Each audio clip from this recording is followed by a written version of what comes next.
Hey, um, Mr. Robinson here. I don't know why I have to introduce myself every time to you guys in these videos because guess what? You should know who I am by this point. As you see, I wore a tie here to work. I don't know how many of your other virtual teachers wore a tie to work. Probably I'm the only one. All right, so that's good for me. That's good for you. Let's get started here. Now, listen. This is basically the last topic we're going to cover in Unit 1. Unit 1, the settlement of the Great Plains of the Western Frontier. So this is the last part of it. All right. It's going to be your last assignment before the test. So I'm going to go over this again real quick. I put out the project yesterday. Today's Tuesday, the 25th. The 24th, Monday, I put out the project, which is due Friday. This There will be an assignment accompanied with this lecture, which is due Friday as well. All right. Well, no, it's going to be due Thursday. Okay. Now let's see what we'll just make it due Friday. The test is due Sunday night. All right, because I sent that an email to you guys. The test is due Sunday night. The project's due Friday. This is due Friday. I'll post the test on Thursday. All right, so I sent all this out in the email. There's also a calendar schedule on Canvas that you can look at. Okay. Um, so let's get started with this last thing. Now, some of this is going to be on the test. I'll emphasize the important things that go with this. All right. So, all right, in the West, remember, a lot of people move to the West because of that Homestead Act. They're giving out free land. So a lot of farmers move to get that free land to start their own farm, start their own business. But they run into problems. All right. So you start to have problems. One of the problems is, yeah, you got free land, but what do you need to farm? Well, you need tools and equipment and labor. All right, labor is no longer free at this point because it's after the Civil War. Slavery has been outlawed. Weather problems, or I mentioned. All right, I think there's a question about that on the quiz. Some of the things that these settlers had to deal with. Tornadoes. All right, that's a big deal in the Midwest. Not as big a deal here in North Carolina, although they still happen.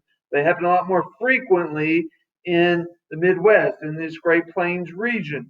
Increasing debt and falling prices. So when you overproduce things, and once we get to the Great Depression here, it's going to be a while down the road, but if you remember from civics, which I also teach very well, I might add, as production goes up, supply goes up, the demand's going to go down, all right? Because when you overproduce things, the price is going down.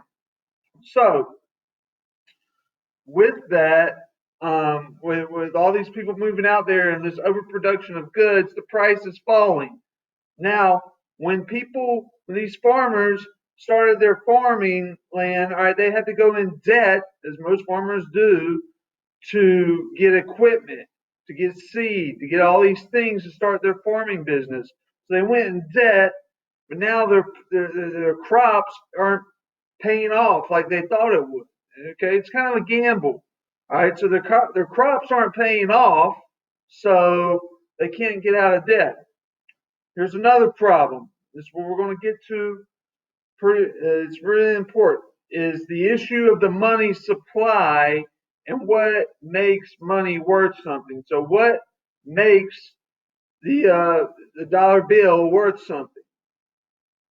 Because it's backed by, in theory, it's backed by gold or some type of metal where you can trade that dollar bill in for a certain quantity of gold. All right. Well, in the Civil War, the government issued this money called greenbacks. All right, it was issued as money during the Civil War, but really, after the Civil War, it's almost like an IOU. The government says it's worth something, but it's not backed by any metal or anything. So after the Civil War, it's not worth anything. So a lot of people were getting paid in this form of money called greenbacks. Then afterwards, it's not worth anything. All right. So the farmers, what they wanted, now this is important, that's why I'm going over it. The farmers wanted something called bimetallism, which bimetallism basically means that gold and silver buy two, both metals backed money. All right. Whereas before only gold backed the money. I'll explain why that's important later. So here's another problem. With the production of crops and production of goods, now you have to ship them because all the population lives back east. All these people here live in the West, Midwest, but the most of the majority of the urban centers at the time in the country, well, still today, really, are in the East. I'm talking New York, okay, Philadelphia. The biggest city in the South was Atlanta, but you're talking about Richmond. All right, all these cities are in the East, so you have to ship the goods back to the East. Even Chicago, in this time, was considered more of an eastern city as opposed to a western city. So how do you do that? Well, you do it through the railroad. But the thing with the railroad was the railroads were charging unfair prices because they knew they were essential. Railroads knew that the farmers needed them, so they were overcharging the farmers to ship their crops back east. All right. Now, a lot of railroads established monopolies, which later we'll study that a little bit more. But the railroads were basically being unfair to the farmers in their pricing. So this is making the farmers mad. All right. Farmers are having problems with increasing debt. Their crops aren't worth as much.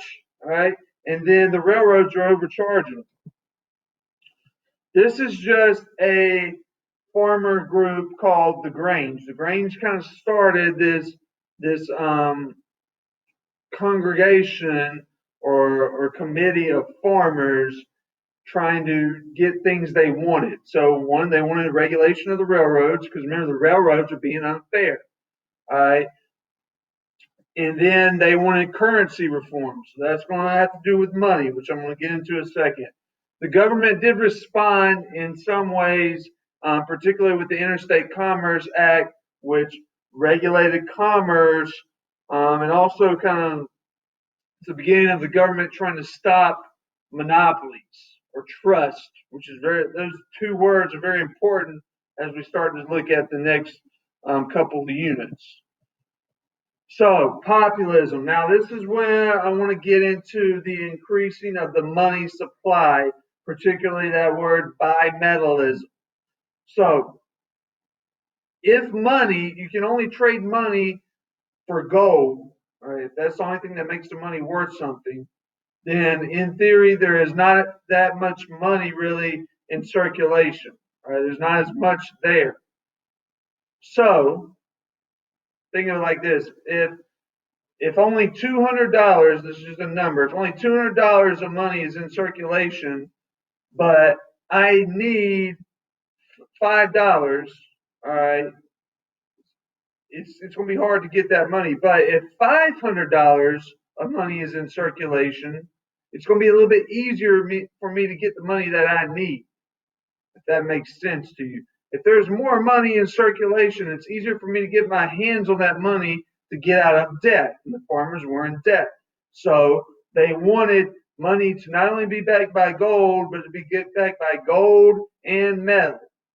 So at the time, it was only backed by gold. So the people who had money, these very rich people in the East, these business owners, big business owners, they had basically all, if not all, but most of the money. Farmers are thinking, well, bimetallism will put more money in circulation, spread out the money a little more. That way it will help us get out of debt. So populism, particularly the Populist Party here. All right, it's a founding. This is a big deal. Populism, Populist Party, because it's the third party that came about in the 1890s. Anytime a third party garners a lot of political support, you're going to see this in the throughout this course. We study them. So here's some of the things they wanted. It's a reform-based party, but the things they wanted are right there on the screen. An increase in money supply has to do with bimetallism because they wanted to end the farmers' debt. A national income tax. All right. So that is because they were um, weary of these big business owners getting all the money. They want them to pay an income tax. All right. I think that's somewhat fair.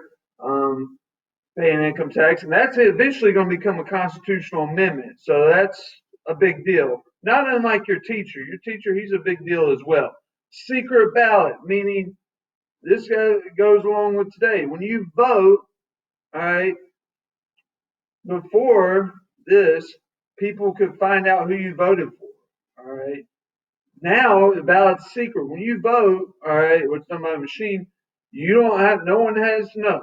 All right. So unless you want to tell someone. So that's a pretty big deal. An 8-hour workday is something that would eventually be put into law as well. All right, and then immigration control. So these populist this populist agenda, it's called the Omaha Platform, which is if you remember from civics what a platform is, it's a series of beliefs by a political party.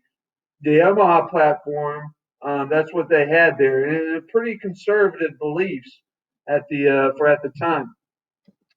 So free silver again. This I'm not going to get too far into this. But it's essentially what bimetallism is. Right there where it says would create a larger money supply. That's the big one.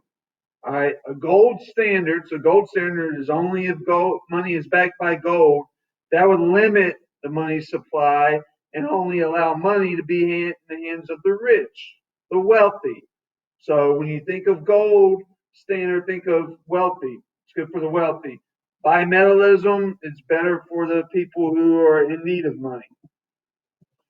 All right, this is the last thing, and this is really important because on the final exam, which I'm totally not sure if they're going to have a final exam this year, a state administered final exam, put it like that. There is every year there's something on this. There's something called this Cross of Gold speech. It's a pretty famous speech, really, what it is. It's a famous speech. So this guy, William Jennings Bryan, the Populist Party candidate for president, also the Democratic Party candidate of president. He makes a speech of the Cross of Gold speech. And this is what your assignment is on too. In the speech, he says, "Do not crucify me," me being the poor man. That's who he's representing, the farmers, the populace.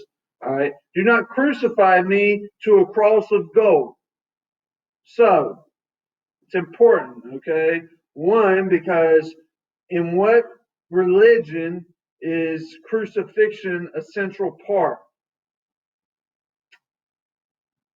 Christianity. So he's saying, look, this is a drastic comparison, but he's saying you're crucifying the regular farmer, the everyday farmer, to this cross of gold, not unlike the central figure in Christianity was crucified. All right, he's trying to appeal to some of this religious sentiment that a lot of his supporters have. All right, today you look at a lot of conservative people tend to have a lot of evangelical views of Christianity and be very Christian in their claim to be very Christian in their views. So that's kind of what he's trying to do with his speech. Now every year I see that speech on the final exam. So when you read it in your assignment, because an assignment there's a reading from it, make sure you pay close attention. And I think this is just an electoral map of the year. All right. If you have any questions, remember, email me. I'm always available. Tomorrow, Wednesday, there's going to be a Google Meet that you can log into as well if you want to ask me some questions about that.